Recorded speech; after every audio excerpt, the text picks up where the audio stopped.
A Karen on a mission to shame me for wearing a leather jacket goes to extremes, even trying to call the police on me for animal cruelty. Here's what happened when things escalated. I still can't believe what happened to me last week. I was just minding my own business, walking down the street in my favorite leather jacket, when I encountered the most intense vegan Karen I've ever met. And boy, did things escalate quickly. It was a beautiful day in the city. The sun was shining, and there was a cool breeze in the air. I was feeling good and confident in my outfit as I strutted down the street. But as I got closer to the intersection, I noticed a woman walking towards me with a scowl on her face. I didn't think much of it at first, but as we approached each other, she stopped me in my tracks. "Do you know how many animals had to die for that jacket?" she asked me, pointing to my leather jacket. I was a bit taken aback, not really knowing how to respond.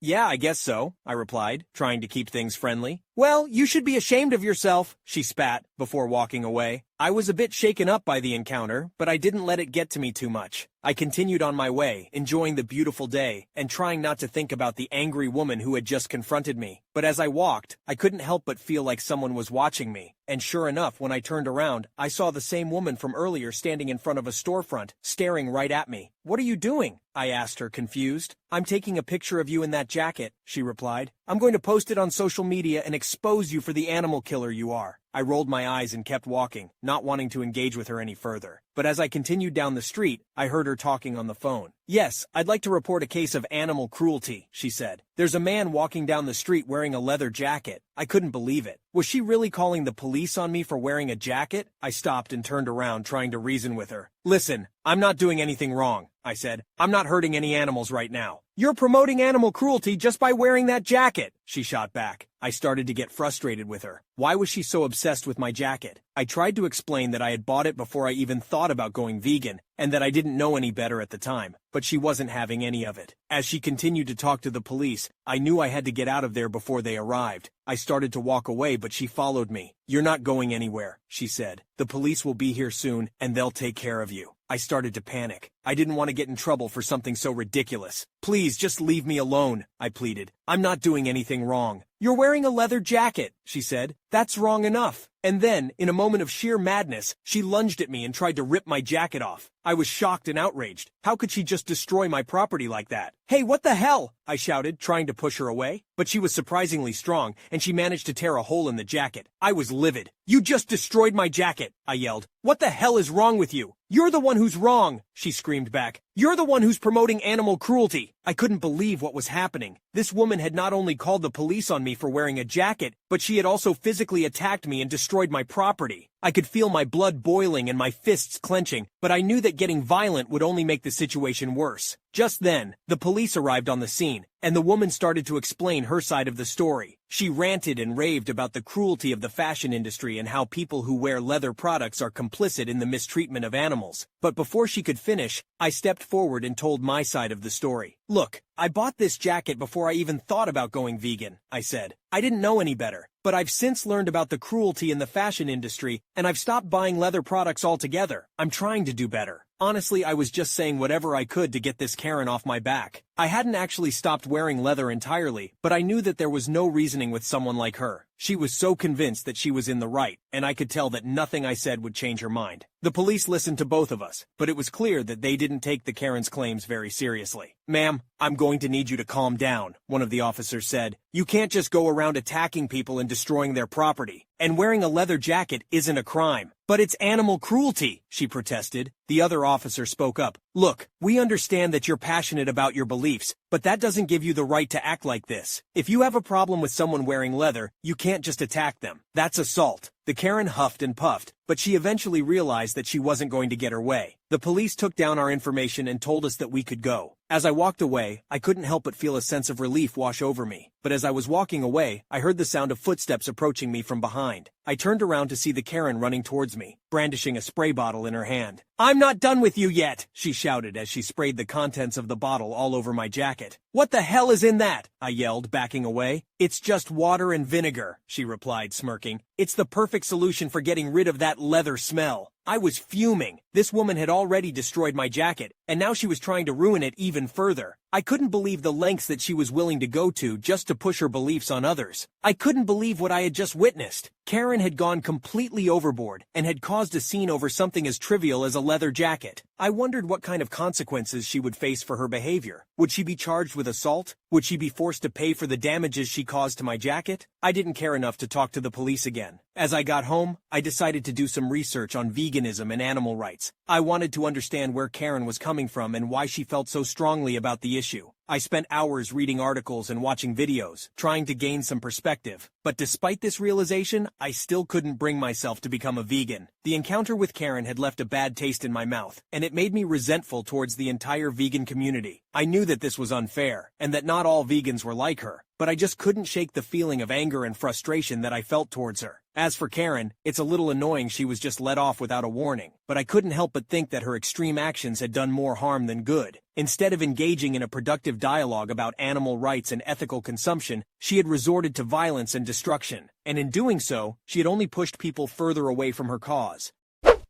I'm so sorry that happened to you, original poster. You handled the situation very well, and I can see why you were confused by Karen's actions. I think what she did was absolutely ridiculous and unnecessary. The amount of damage she caused to your jacket is appalling. I don't understand how someone could do that to another person's property. I hope you weren't too shaken up after this happened. Wife deleted a message from my ex telling me that she was pregnant 5 years ago. It's been almost 2 weeks since I found out. We've did the tests, and she's mine. My ex had sent me a message a couple weeks before giving birth telling me about everything. My then GF and present wife saw that my ex sent me a message and deleted it, then blocked her, apparently without reading it. Ex took that as me not wanting to be involved and raised our daughter all alone. For 5 fucking years. My daughter is turning 5 in a month and I haven't even met her. Every time I think about how much I missed out on, I just lose it. I know I must focus on what I've gained instead of what I've lost, but damn, it's hard. It's taken me 2 hours just to write this out. Don't even want to start on what my ex had to go through alone and the desperation to reach out to my mother for help when she hates her nearly more than me. My wife says she's remorseful, that she was just very immature at the time and didn't think it could be that important. So much so she forgot about it. I've never loved anyone more than my wife. She supported me through so much. I believe that she actually feels bad and regrets it. She's pregnant plus 21 weeks pregnant with our first child together. We're currently separated while I deal with everything, but I don't know how we'll move forward after this. To further elaborate, I found out through my mother, who was contacted by my ex about my daughter and how I ghosted her. I was talking to my wife about this and she confessed about deleting it and blocking it. A commenter asked, "Why didn't she try to contact you again and reach out to you more than once?" To which the OP replied, "In all honesty, I was a shit boyfriend to her, especially towards the end, so I can't blame her for not trying harder to contact me. That's on me. I do want to forgive her. As I said, I believe she was just being childish in the moment, but damn, that was some bad timing. I'm not entirely sure I can forget about this." Another commenter asked, "How did you find out?" 2 weeks ago. The OP said, "My ex asked my mother for some cash for our daughter and then my mom chewed me out for being a deadbeat. Asked her what she was talking about and she told me about my ex and how I blocked her. Mentioned it to my wife, who admitted there was a time where she deleted a message from my ex and blocked her. Loads of people were asking for an update. This is what the OP said. Got some messages asking for updates, and since my post got some attention, I thought I should publicly update. Long story short, I met with my ex last week just to properly explain myself and discuss the whole what nows. It didn't end up being productive and mostly filled with awkward silence with a few miniature arguments. Towards the end, she said that she'd been talking to a lawyer and didn't want me to be involved and will be seeking full custody of our daughter with no visitation, as well as suing me for back child support and getting me on child support. So that was fun. To be clear, I was always going to provide more than my fair share for any child of mine. I really don't know how any of this works, but I haven't received anything from the court or something, so it could have just been a threat, but she seemed serious. Regardless, I decided to find myself a lawyer to help me instead of waiting around, and eventually got linked with an old friend's brother whom I'm meeting tomorrow, which is great. My wife and I are trying to work things out. Due to the lawyer-court situation, financially speaking, we couldn't get an actual therapist, but my wife's pastor offered to provide marriage counseling for us. We only had 2 sessions before the family drama broke out, and we temporarily put counseling on pause. Basically, the thing about my wife deleting the message leaked out to the rest of the family, which has led my wife getting uncivil messages from a couple family members. My lovely older sister also decided to add to the fire by posting about this on her FB. My wife has locked herself at home since and is taking everything quite badly since even her friends now know now and have distanced themselves from her. I'm actually quite worried about it, but at least her mom is there with her and I try to check on her regularly. It's all just overwhelming. When I'm not thinking about my daughter, I'm thinking about my ex. When I'm not thinking about my ex, I'm thinking about my family drama. And when I'm not thinking about that, I'm thinking about my marriage and the pregnancy. And there's still work, so it's been a really terrible week. Finding it hard to maintain optimism and excitement for my daughter when all this has happened. Just a shit situation all round. This ended up being more of a vent, so sorry about that. I probably won't give another update in future unless there's good news, so just thanks for the support. The final update from OP came 3 months later. It's quite a long story, so the more condensed version is that I've met my daughter, my ex, and I handled the custody and support agreement ourselves, still signed off by the court. We're both committed to making this co-parenting thing work, and it's been going well so far. My wife and I are back at home and both excited about her nearing due date. We've decided to move on. The longer version, the last update ended with my ex threatening to fight me in court. Well, the lawyer I'd arranged suggested we give mediation a try and set that up with her lawyers and this mediator. Overall, the mediation went quite shit, and seemed to be more detrimental to us ever cooperating. We only had 2 actual sessions and both were just filled with unnecessary fighting and no resolution. Funny enough, it was the chaos at the mediation that kind of proved to both of us we weren't interested in fighting each other indefinitely, and she reached out late in the evening after the second mediation, asking to meet up the next day. In that meeting, we talked things out and listened to one another, sorted through some baggage from our relationship, as well as spoke about what exactly had been going on the past 5 years. Hours-long conversation, but it was totally worth it. We agreed that we'd make it work and put our daughter in the forefront. A meeting was arranged for me to drive over and see my daughter face to face, and I did. At the time, I wasn't introduced properly to her as her father, and she obviously was cagey around this random dude around, but it was still great seeing her that first time. She is seeing someone to help with my transition into her life, and I've since been properly introduced to her, and she started calling me Papa, so things are going stunningly smooth, and she's coping really well with it all. Plus, my ex has floated around the idea that if she could find a better job where I am, she'd consider moving, so distance isn't too big of a problem, though that's still a big if. For now, I'll just keep driving up to her until we're acquainted enough to allow her to make the trip to me. The last update on my wife left things at my sister posting about everything, and my family fighting with my wife. My sister has removed the post and apologized to my wife, although not sincere, but still an apology. Still ongoing, but attempts of reconciling my family and wife are going more or less well. My wife momentarily moved to stay with her parent to get away from everything for about a month, but has since moved back to the house with me, as we're soon expecting the birth of our child in the up-and-coming weeks. All extremely excited over that, and we've worked through our issues. I'm sure most of you will be disappointed by this, but I do 100% believe my wife and trust that she isn't some conniving person. She's still the woman I love, and we're all to blame for the circumstance that led to this whole situation. All we can do is focus on the future. Big thanks to everyone who's offered their support and wishes as well as advice. I truly do appreciate all of it. And that's it. Signed off, a happy dad of almost 2. A commenter asked, "Did you bother to press your wife on if she read the text or not?" That was one of the most pressing questions posed in the last post. The OP said, "I didn't want to push it too much, but I did sit her down and ask her again, and she assured me that she never read it. Only saw that it was from my ex and deleted it based on that."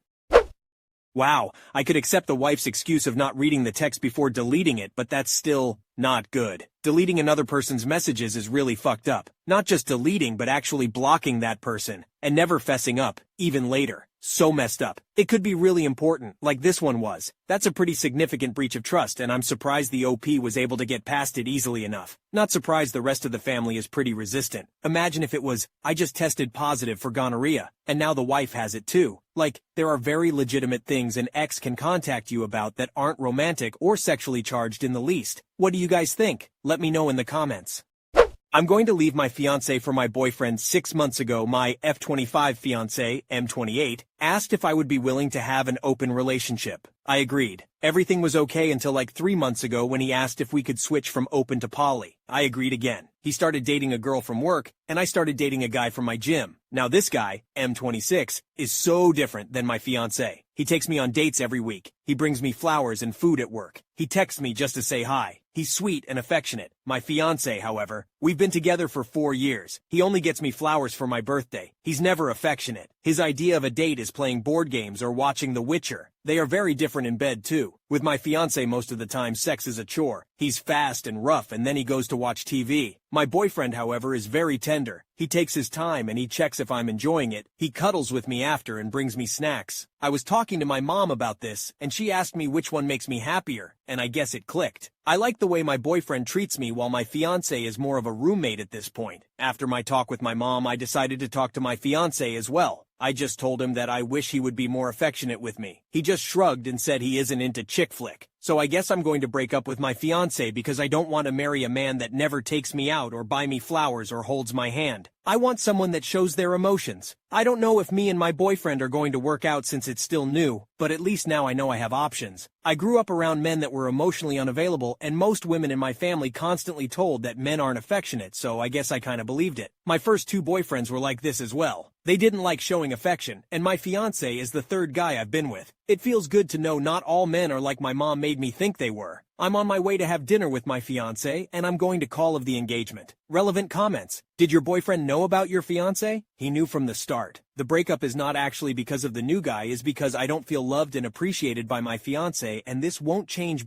That's how he's always been. Even if it doesn't work with my boyfriend, I now know that not all men are emotionally unavailable like I was always told. I only agreed to open the relationship because of how lonely and unloved I felt. Are you going to stay poly or go back to monogamy? Mono, I only agreed to poly open because my fiancé was unavailable and I felt lonely. Is your boyfriend okay with that? He said he is, but we only had a quick text exchange. We're meeting tomorrow and we'll talk more about our relationship then. People are rude and criticize her reasons for leaving, per Reddit usual. I'm dumping my fiancé because he's absolutely unavailable. I see him 3h a day. The only time we talk is when he can't find something. He never takes out. Only buys me flowers for my birthday. He never as much as holds my hand. We never cuddle. Last time we hugged was 2 years ago at a funeral. He calls me by my full first name, not even a nickname. Last time he told me he loved me was when he asked me to marry him 1 year ago. What's so hard to understand? I don't even know how many times I said he's emotionally unavailable. That's why I'm leaving him. My boyfriend just showed me that I can find someone that treats me better. Update 1. Late January 19th, early January 20th. I was super nervous to have the talk with my fiancé, but apparently at dinner it wasn't just us. He invited his parents and didn't tell me. I wanted to have the conversation with him privately, but his mom started talking about the wedding. She had a bunch of flower arrangements, dresses, and venues printed out, and she was going to buy a dress tomorrow. I got overwhelmed and ended up telling them the wedding is off. I tried to be as gentle as I could, but my fiancé freaked out when I gave my reasons, that I don't feel loved and that I want someone that shows their affection, and made a scene, so we were kicked out. He left to go home like 10 minutes ago. I'm still in the parking lot with his parents. They are trying to call him. I'm going to drive them home, and then I guess I have to get ready for round 2 when I get home. Update 2. January 20th. We had a huge fight, and he confessed he only wanted to open the relationship because he wanted to sleep with his coworker without being a cheater, and then wanted a poly relationship because he developed feelings for her. And he called me bitch for dumping him because I'm a big baby who needs attention. Apparently I need to grow up because real men don't get emotional. Update 3. January 20th. My now ex-fiancé called and begged me to come home to talk because he's sorry and he didn't mean what he said. And because real men don't get emotional, he started crying when I know, and that he can call his girlfriend if he wants to talk to someone.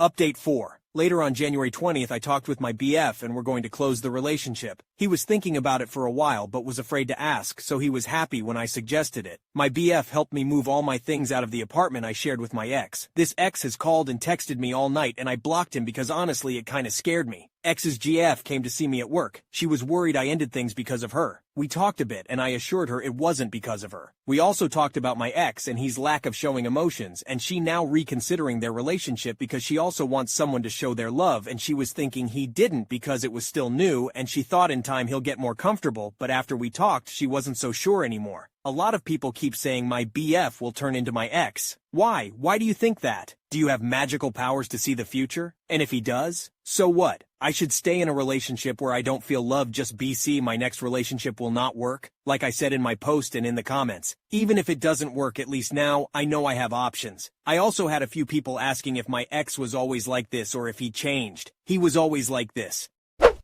It honestly makes me laugh when one person in a relationship asks to open their relationship, but then get all angry/hurt when it backfires. I'm personally really happy for OP that she has now realized her worth, and that she knows she does deserve to be loved and shown affection. Like she has said a number of times in her post, even if the relationship with her new boyfriend doesn't work out, at least now she knows she has options. I'm glad she's found someone who is making her happy. If you enjoyed today's video, check out the next video on your screen right now where a Karen teacher pulls out my hearing aids because she thinks they're AirPods. Subscribe now, or you're definitely the jerk.